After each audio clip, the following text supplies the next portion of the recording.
Cinta Bernoda Darah, Jilid 10 bagian 3. Di tengahnya, antara 5 tombak dari tepi, tampak seorang kakek tinggi, kurus, gundul dan buruk menyeramkan, berdiri di atas kepalanya di atas tambang. Posisi yang amat sukar dan luar biasa. Bukanlah mudah untuk berdiri, jungkir balik dengan kepala di atas tambang, kedua lengan bersedakap, dan kedua kaki menjulang ke atas. Apalagi tambang itu melintang di atas jurang yang dalamnya ratusan meter. Tapi kakek itu tampak enak-enak saja melenggut, meram melek, dan dari mulutnya yang terbuka dan kelihatan gigi kecil-kecil ompong itu keluar dengkur yang keras. Suling Emas tampak marah. Tak kusangka gangguan dimulai sepagi ini, gumamnya dan dengan kaki kirinya ia menginjak tambang di tepi jurang, lalu bentaknya keras. Lotong atau anak tua, apakah kehendakmu menghadang aku di sini dan menjual kepandaian secara tengik begini?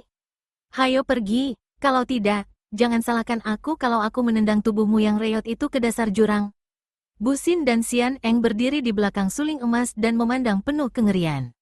Kalau terjadi pertandingan di atas tambang antara Suling Emas dan kakek yang bukan lain adalah Toksim Lotong, seorang di antara 6 iblis itu, alangkah mengerikan. Mereka maklum dan percaya penuh akan kesaktian kakak mereka, akan tetapi pertandingan dilakukan di atas tambang yang melintang di atas jurang seperti itu, benar-benar amatlah berbahaya, baik bagi yang kalah maupun bagi yang menang. Sekali saja keseimbangan badan kacau, atau sekali saja kaki terpeleset dan jatuh, jangan harap akan dapat menyelamatkan nyawa, kecuali kalau orang itu mempunyai sayap seperti burung. Hei, Kim Xiao Eng atau Suling Emas, kiranya kau anak dari si wanita cabul Tok Xiao Kui. Hehehe. Merah wajah Suling Emas. Begitu cepatnya cerita itu tersiar, pikirnya. Toksim Lotong, tak perlu kau bersusah payah membakar hatiku. Kalau kau berniat menantangku, mari kulayani kau. Untuk apa bertingkah seperti anak-anak padahal kau sudah tua bangka begini? Berani kau melawanku? Di atas tambang ini, takut apa? Suling Emas meloncat ke atas tambang dengan gerakan seringan burung walet, lalu menoleh dan berkata kepada kedua orang adiknya, jangan kalian menyeberang sebelum aku beri isyarat dari sana. Sehabis memberi peringatan kepada adik-adiknya, Suling Emas melangkah maju sambil mengeluarkan senjatanya, yaitu sulingnya. Ia maklum bahwa biarpun kelihatan seperti orang tolol, kekanak-kanakan, namun Toksim Lotong adalah seorang sakti dan jahat, sehingga ia dianggap cukup berharga untuk menjadi seorang di antara Tian Teliok Koai. Maka ia tidak berani memandang rendah dan sengaja ia mengeluarkan sulingnya. Toksim Lotong terkekeh dan tubuhnya bergerak seperti baling-baling berputaran beberapa kali di udara lalu tahu-tahu ia telah berdiri di atas tambang. Hebat sekali demonstrasinya ini, seakan-akan tambang itu merupakan tanah keras biasa baginya. Begitu kedua kakinya yang telanjang itu menginjak tambang, ia lalu lari ke tengah dan tiba-tiba tubuhnya bergoyang-goyang ke kanan-kiri. Jari-jari kakinya mencengkeram tambang dan guncangan-guncangan yang dibuat pada tambang itu membuat tubuh Suling Emas bergoyang-goyang pula, makin lama makin hebat sampai tubuh pendekar ini menjadi miring ke kanan-kiri. Busin dan Sian Eng memandang pucat. Kakek sinting itu berbahaya sekali dan karena kedua kakinya telanjang, tentu saja ia lebih leluasa main-main di atas tambang daripada Suling Emas yang memakai sepatu kulit dengan sol dipasangi baja. Suling Emas dengan sepatunya itu lebih mudah terpeleset, tidak seperti lawannya yang dapat mencengkeram tambang dengan jari-jari kakinya. Terjunlah, Toksim Lotong terkekeh-kekeh dan guncangannya pada tambang itu makin menghebat sehingga agaknya tak lama lagi Suling Emas takkan dapat menahan dirinya. Namun Suling Emas bukanlah pendekar sembarangan saja. Biarpun usianya belum tua, namun ia seorang yang selain memiliki kesaktian tinggi, juga ia cerdik sekali di samping wataknya yang tenang dan waspada. Menghadapi akal lawan ini, ia berlaku tenang dan tidak gentar sedikit pun juga.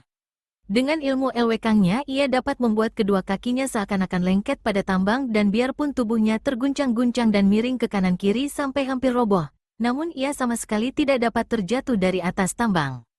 Tua bangka curang, cukup permainanmu ini, tiba-tiba Suling Emas berseru dan tubuhnya melayang ke atas, kedua kakinya terlepas dari tambang. Hampir Sian Eng berteriak karena hal ini benar-benar berbahaya.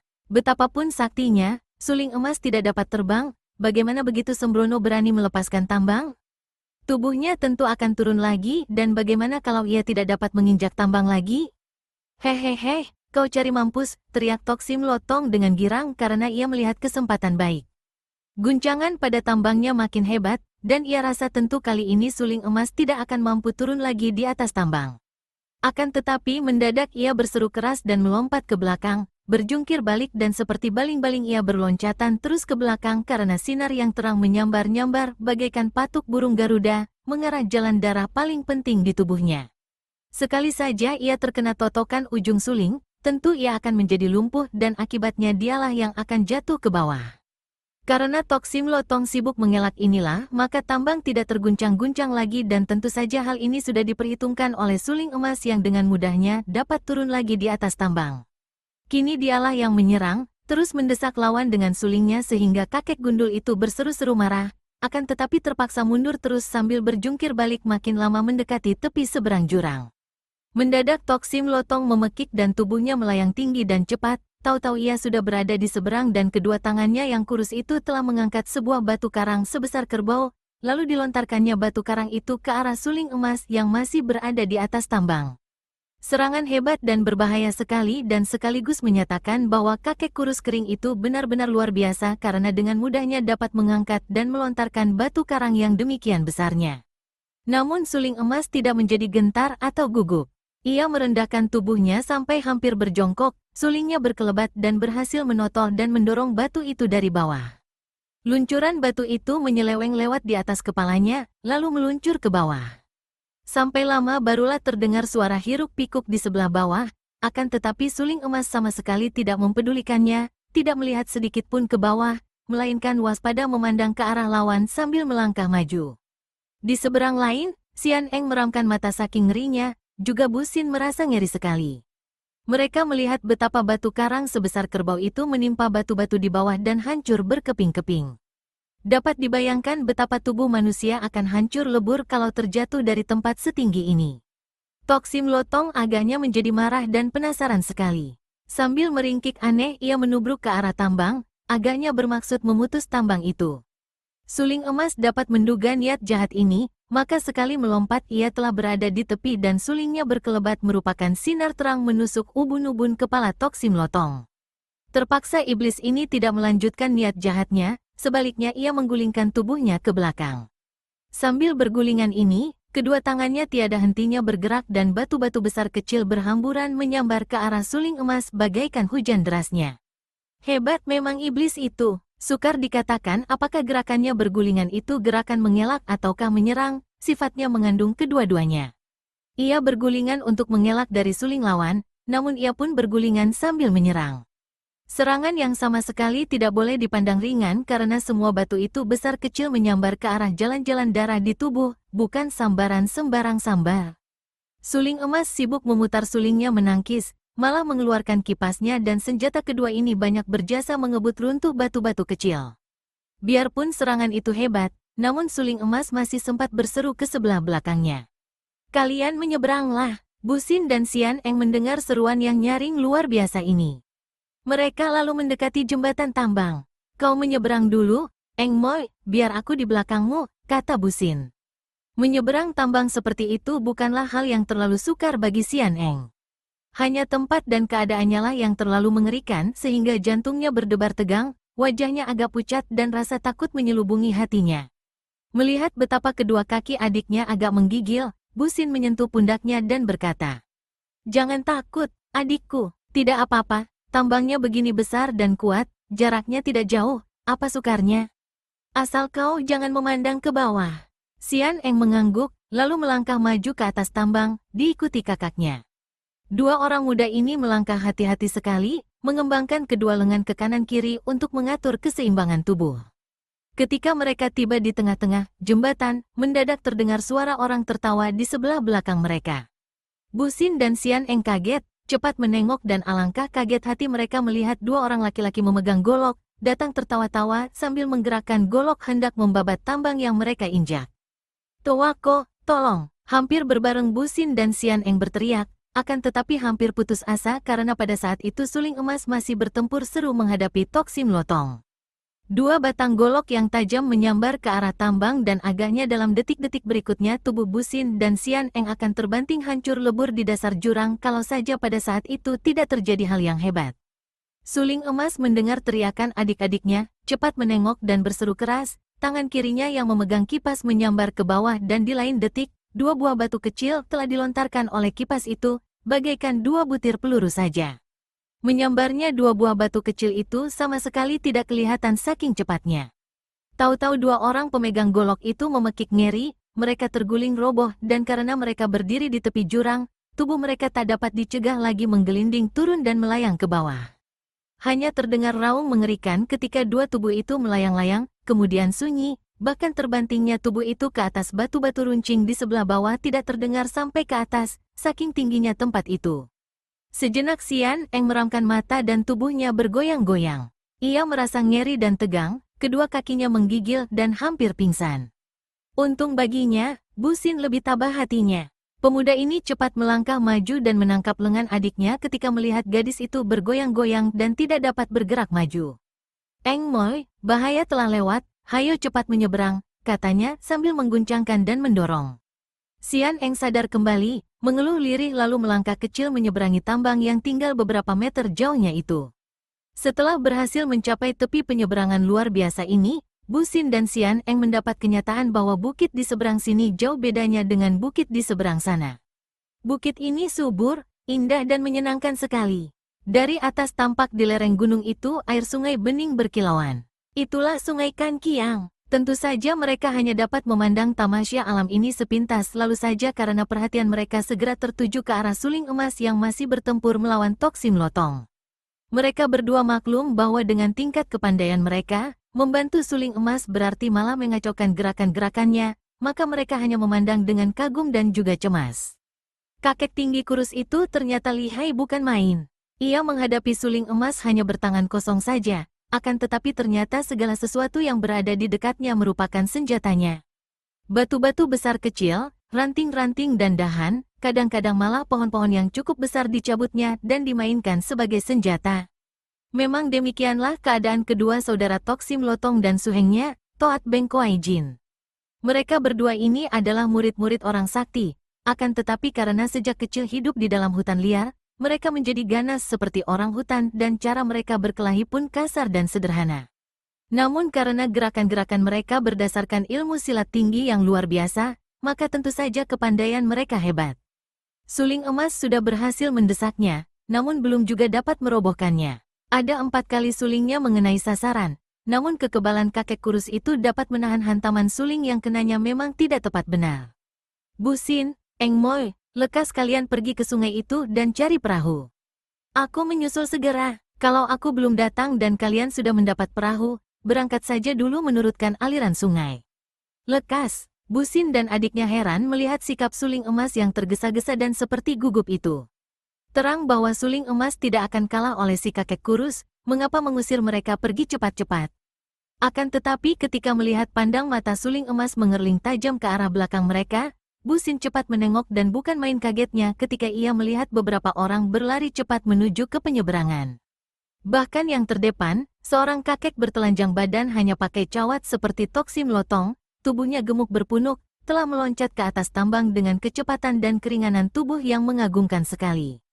Toat Beng Koai Jin, tahulah Bu Xin sekarang akan maksud suling emas. Tentu saja dengan adanya mereka berdua, suling emas menjadi kurang leluasa untuk melawan sekian banyak orang pandai, karena di samping harus menandingi mereka, juga harus melindungi kedua adiknya. Tapi, kau sendiri, Towako, Xian Eng mengkhawatirkan kakaknya dan agahnya tidak tega untuk meninggalkan suling emas seorang diri menghadapi sekian banyaknya lawan tangguh.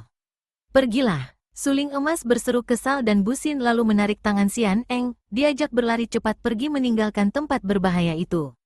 Jalan menuruni bukit hijau ini amat mudah, jauh bedanya dengan bukit di seberang dan karena sungai itu sudah tampak dari lereng tadi, kini dengan mudah Bu Xin dan Xian Eng mengerahkan larinya. Hanya 1 jam mereka berlari menuruni bukit dan tibalah mereka di tepi sungai Kan Kiang. Mereka sama sekali tidak tahu bahwa baru malam tadi perahu yang membawa orang-orang hitam dan Lin-Lin lewat di tempat itu. Memang jalan melalui bukit dan menyeberangi tambang itu merupakan jalan yang amat dekat, jalan memotong yang lurus, tidak seperti jalan sungai yang berbelok-belok. Kita menanti di sini, Sinko. Ah, Towako menghadapi banyak musuh lihai, bagaimana kalau dia? Dia tidak akan kalah, Eng Moy. Jangan kau khawatir, kita harus mentaati pesannya, mari kita mencari perahu. Tapi di sini amat sunyi, mana ada perahu? Pula, kurasa lebih baik kita jangan pergi sebelum Song Tuako datang.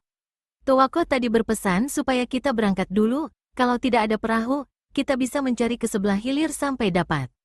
Mari, Eng Moy, Song Tuako memesan demikian tentu ada alasannya.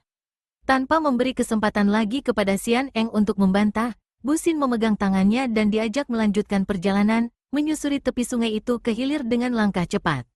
Tentu saja mereka juga tidak tahu bahwa kira-kira 30 li di sebelah depan sana, Lai Bok Liong juga menyusuri tepi sungai untuk mengikuti perahu besar yang menawan Lin Lin. Sebetulnya kalau Bu Xin dan Sian Eng melakukan perjalanan cepat dan sengaja mengejar rombongan yang membawa Lin Lin, agaknya dalam waktu setengah hari akan dapat menyusul mereka.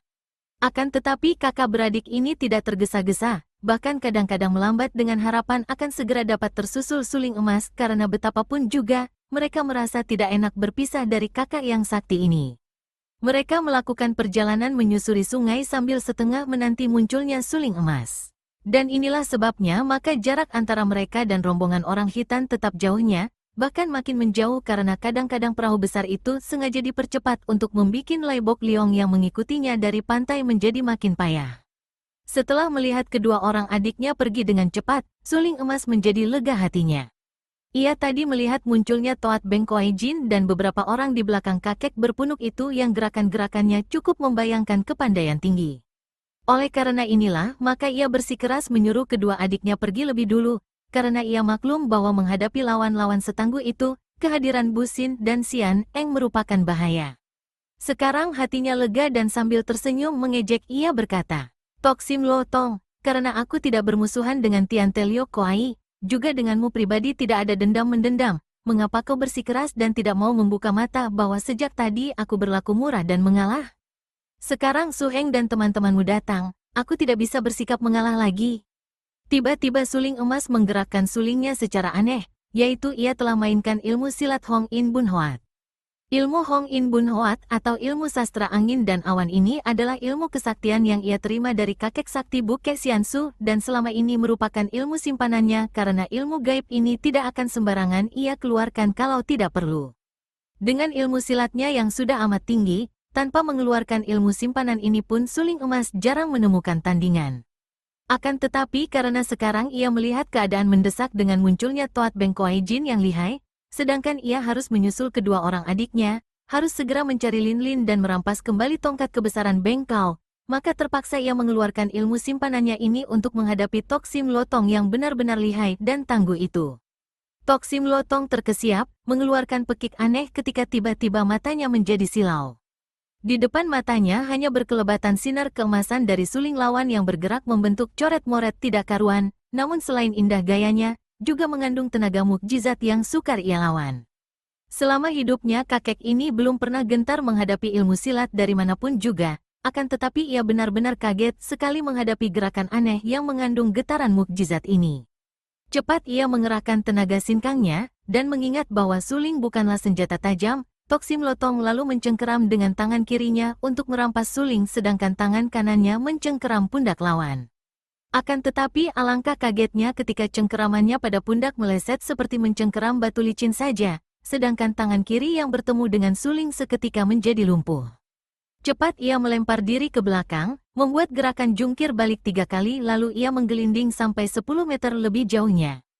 Untung ia membuat gerakan ini untuk menolong dirinya, kalau tidak tentu ia akan celaka, sedikitnya akan terluka parah. Kehebatan jurus yang dikeluarkan suling emas ini tidaklah mengherankan. Ia tadi mengeluarkan jurus ilmu silat sakti Hong In Bun Hoat dengan dasar coretan huruf Tu. Huruf ini merupakan huruf sakti, atau huruf ajaib bagi para ahli filsafat. Memang bagi orang biasa, huruf ini berarti jalan, akan tetapi bagi ahli kebatinan memiliki arti yang lebih mendalam dan luasnya bukan main. Bahkan Nabi Lo Chu dengan kitab Tu Tikong atau Tao Te Ching yang terkenal di seluruh dunia itu mendasarkan filsafat-filsafatnya bersumber pada huruf Tu inilah. Demikian dalam dan penuh rahasia serta gaibnya huruf Tu ini sehingga di dalam kitab itu disindirkan bahwa Tu tidak dapat diterangkan, tidak dapat disebut, tiada bernama, saking kecilnya tidak tampak, saking besarnya memenuhi alam semesta, lebih gaib daripada yang gaib, sumber segala yang ada dan tidak ada, semua rahasia. Demikianlah untuk menggambarkan huruf tu ini, dan sebagian kaum cerdik pandai membuatkan arti kata itu sebagai kekuasaan tertinggi. Nah, dengan mendasarkan jurusnya pada huruf gaib ini mana bisa Tok Sim Lotong menghadapinya? Sekali gebrakan saja, kalau ia tidak cepat-cepat membuang diri ke belakang dan bergulingan sampai 10 meter jauhnya, tentu ia akan mengalami celaka besar. Pada saat Tok Sim Lotong bergulingan, Toat Beng Koai Jin sudah tiba di tempat itu, bersama 3 orang temannya yang sebetulnya adalah anak buah It Gan Kai Ong. Seperti kita ketahui, kakak beradik liar ini dapat dibujuk oleh It Gan Kai Ong dan menjadi pembantu-pembantunya. Kini mereka berdua, dibantu 3 orang anak buah pengemis itu, memang ditempatkan di situ untuk menghadang perjalanan suling emas. Sebagai orang-orang lihai, kedua kakek aneh ini amat sembrono, maka tadi yang berada di jembatan tambang hanya Tok Sim Lotong, sedangkan Toat Beng Koai Jin yang menganggur menjadi tidak betah, dan mengajak 3 orang pembantu itu memasuki hutan mencari daging binatang. Toat Beng Koai Jin melihat Sutenya bergulingan, cepat menghampiri dan dengan suara khawatir bertanya, "Bagaimana, Sute? Kau tidak apa-apa, kan, Sute? Sakitkah, adikku sayang?" Ia merangkul si kurus itu dan mengelus-ngelus kepalanya yang gundul, sikapnya seperti seorang kakak menghibur adiknya. Dan anehnya, Tok Sim Lotong menangis dalam rangkulan suhengnya. Tangis manja seorang anak kecil. Adapun 3 orang pembantu It Gan Kai Ong itu segera menyerbu dengan golok di tangan ketika melihat suling emas. Mereka semua maklum akan kelihayan suling emas, akan tetapi karena di situ ada Toat Beng Koai Jin dan Tok Sim Lotong, tentu saja mereka berbesar hati dan berani menyerbu. Pada saat itu tangan suling emas masih bergerak melanjutkan coretan-coretan terakhir dari huruf tu, hanya 2 kali gerakan coretan lagi. Namun ini sudah cukup karena terdengar 3 orang itu memekik keras, tubuh mereka terpental didahului golok yang patah-patah, roboh terbanting di atas tanah dan tidak dapat bangun kembali. Karena suling emas memang tidak mempunyai niat untuk menunda perjalanannya dengan pertempuran-pertempuran yang tidak beralasan, tanpa menoleh lagi ia lalu melompat dan pergi meninggalkan tempat itu. "Hei, Kim Xiao Eng, tunggu. Kau sudah berani mengganggu Suteku, beraninya hanya pada anak-anak. Hayo kau lawan aku," bentak Toat Beng Koai Jin sambil melompat berdiri dan melontarkan sebuah batu karang yang besar. Suling emas tertawa dan mengelak sehingga batu besar itu dengan suara hiruk-pikuk menimpa pohon yang tumbang seketika. "Kau bilang Tok Sim Lotong anak-anak? Haha, anak-anak tua bangka, seperti juga kau. Aku tidak ada waktu banyak, selamat tinggal." Suling emas tidak berhenti berlari, tidak pedulikan lagi pada Toat Beng Koai Jin yang memaki-makinya dan mengejarnya bersama Tok Sim Lotong. Karena ginkang dari suling emas sudah mencapai tingkat tinggi sekali, sebentar saja ia dapat meninggalkan 2 orang pengejarnya dan lari menuruni bukit menuju ke arah sungai Kankiang. Adapun 3 orang yang dirobohkannya tadi masih belum dapat bangun, biarpun tidak tewas namun masih ngorok seperti babi disembelih. Kalau tadi Xian Eng dan Busin menghabiskan waktu 1 jam untuk menuruni bukit itu, bagi suling emas hanya membutuhkan belasan menit saja. Akan tetapi alangkah kaget dan herannya ketika ia melihat banyak sekali orang menghadangnya di tepi sungai Kankiang. Ia kaget melihat It Gan Kai Ong sudah berada di situ, dan ia heran menyaksikan puluhan orang yang ia kenal sebagai tamu-tamu yang tadinya berkumpul di Nanchao dan yang sudah meninggalkan Nanchao 2-3 hari yang lalu. Ada tokoh-tokoh besar wakil dari partai-partai persilatan besar, ada pula Wesio Xiao Lim, ada pendeta-pendeta Tosu dari Gobi Pai dan Kong Tong Pai. Dan mereka ini semua rata-rata bersikap keren dan bermusuh. Para sahabat yang baik, nah itulah dia putra tunggal Tok Xiao Kui.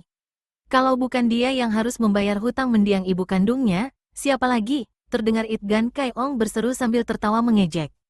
Kini suling emas sudah berhadapan dengan mereka. Melihat semua orang itu siap mengeroyoknya, suling emas cepat mengangkat tangan ke atas sambil berkata, "Saudara-saudara sekalian, ini bukankah tadinya menjadi tamu-tamu terhormat di Nanchao? Mengapa tidak lekas kembali ke tempat masing-masing dan menghadangku di sini? Ada urusan apakah?" Orang banyak itu melangkah maju, dan seperti 1000 burung berkicau mereka menjawab dengan ucapan masing-masing. Akan tetapi rata-rata mereka itu marah dan suling emas masih sempat mendengar betapa mereka itu menaruh dendam atas perbuatan-perbuatan mendiang ibunya.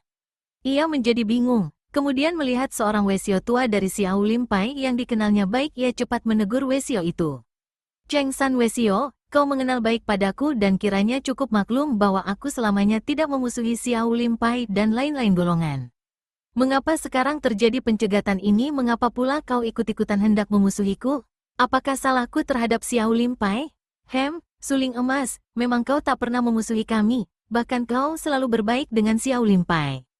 Akan tetapi kebaikanmu tidak ada artinya kalau dibandingkan dengan kejahatan ibu kandungmu. 3 orang suhengku tewas 20 tahun yang lalu dan seorang suteku diculik ibumu, kemudian tewas pula tidak tentu kuburnya setelah dijadikan barang permainan ibu kandungmu.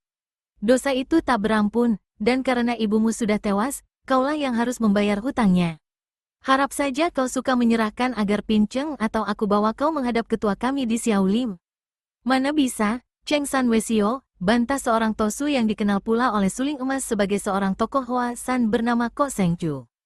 Pinto atau aku juga mempunyai urusan dengan Suling Emas karena ibunya, Tok Xiao Kui pada puluhan tahun yang lalu mengobrak-obrik Hoa San, membunuh 5 orang suhengku, mencuri pedang pusaka dan menghina ketua. Kami berusaha mencarinya selama ini, akan tetapi ia bersembunyi dan sekarang begitu keluar lalu binasa. Perhitungan lama belum dilunaskan, tahun yang lalu di Taisan, seorang sute Pinto bernama Kok Cheng Chu tewas oleh Siang Mo Sin Ni yang ternyata juga murid Tok Xiao Kui. Siapa lagi kalau bukan Suling Emas yang harus mempertanggungjawabkan? Suling Emas, hayo kau ikut dengan Pinto ke Hoa San. Tidak bisa, kata seorang Wesio lain yang bermuka hitam bernama Hek bin Hosiang toko Gobi Pai. Tok Xiao Kui mencuri kitab pusaka Gobi Pai, tentu diberikan kepada putranya. Suling Emas, kau kembalikan kitab itu, baru Pinceng mau pergi. Sambil berkata demikian, Wesio muka hitam ini seperti yang lain-lain lalu melangkah maju sambil melintangkan toya baja di tangannya. Masih banyak yang bicara dan rata-rata mereka itu mengemukakan perbuatan-perbuatan Tok Xiao Kui dan ingin menuntut balas pada Suling Emas. Pendekar ini menjadi kaget, menyesal, sedih dan juga bingung.